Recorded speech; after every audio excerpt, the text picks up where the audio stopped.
Hello and welcome to the Week 3 Monster Pod presented by TheLines.com. Matt Brown, Steven Anders. Joined this week, Ryan Noonan from 4 for 4. If you haven't checked their stuff out, you want to talk about a gross game.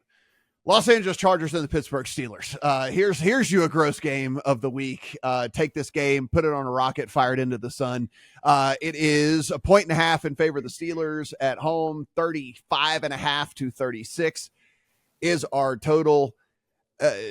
Steven, whatever. I mean, your guess is as good as mine on this game. I mean, like, seriously, like what the range of outcomes in this game is so freaking crazy. I mean, like none of us would be surprised if this game was 9-3 and there were 4 field goals in the game. And none of us would be surprised if for whatever reason, like, Justin Fields ends up running for 112 yards and 2 touchdowns because of the craziness of everything. So I don't know. The foot injury is at least minimally concerning on Herbert's side as well to try to form an opinion. I have no interest in this one whatsoever. I'm sure you've got an angle. Well, I was just double checking our staff power rankings this week to see if anybody had the Chargers below the Steelers, and nope, I don't see anybody. Everybody has the Chargers above the Steelers, and I think rightfully so. The Steelers are 2-0 and have 1 offensive touchdown this year. So I'm not sure if you take away home field here, this is basically implying that these two teams are the same. And I would prefer to have the better offense with maybe a slightly worse defense than the team with a worse offense and a better defense. Like, I'm going to bet on the offense every time. I'm waiting on Justin Herbert news. He went from DMP to limited on Thursday. If he's good to go, if he gets a full participation on Friday, I might be betting Chargers in this game at plus money just to win the game because I just think they're a better team.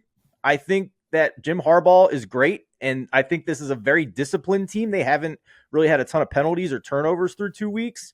So I'm not adjusting the Steelers off of being 2-0. I think they've had a really easy schedule, and they've done it in spite of offensive red flags at this point. This is more just a belief for me. I think the Chargers are at worst a league average team right now, and I don't think the Steelers are a league average team. Ryan, what say you? A lot of Spider-Man memes vibes going on in this one, right? Like, just in terms of how they play right now too, they're 30th and 31st in pass rate over expectation. I guess they run a ton. They'd be 31st and 32nd if we took out whatever happened in Green Bay last week. They are just, this is the leader in the clubhouse for this week's nominee of which game is going to be in the fourth quarter while other games are still at the half. Team, they are just going to run. And they both have actually been pretty good defensively. But again, part of it that is tied up in who they played, as we've touched on, opponent, especially early in the season. We are just desperate for stats. We don't think about it as much. So that's impactful too. So yeah, I mean, give me the team getting points in this situation. Yeah. Again, if you're into teasers, long teasers is another great spot. Low total Chargers you could take through the 3, through the 7 here. Probably make a ton of sense if you really want to get in on this action. Probably a really good spot in terms of maybe some sack props here as well. Khalil Mack, Joey Bosa, if he's healthy enough. I mean, Steelers offensive line is just continue to be a struggle. They're like rotating offensive linemen last week a little bit. Didn't matter too much against a Denver team that struggles to generate pressure. That's not really what the Chargers do. They can get home. So what's going to happen there? Obviously, Justin Fields can take sacks with the best of them. So that would be interesting here. 41% pressure rate allowed. If you can get down on a decent sack number for Mac there. And then a Herbert, obviously that matters. I want to take the Chargers when I know that they're, they got their quarterback in tow. So that's kind of where my lean would be here. And under 36, probably still an okay play, to be honest. So you'd be waiting for some explosives that I just don't think are happening.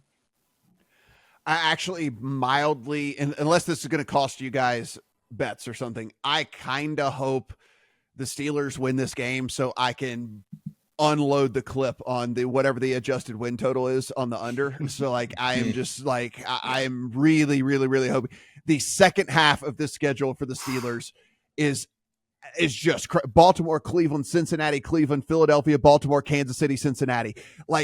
They could lose every freaking one of those games, like to close out the season. So I cannot wait to bet an in-season under on this win total. So I'm almost silently rooting for them with my heart, just for what I'm trying to get done here. Want to thank Ryan Noonan for joining us here. 4 for 4, guys. If you haven't gone over there, check out everything they do over the site. Been one of the staples for me for a very, very long time, as well as Steven. So be sure to go in, take in all the great work that they do over there. And if you are watching this on the YouTube channel, Everything we do, absolutely free. So go ahead, hit that subscribe button, and let us know in the comment section how terrible we were at picking some of these games. Like we're always in for the criticisms, and let us know which sides that we're just completely wrong on in all of these things. Appreciate it, guys, and good luck on all your week 3 bets.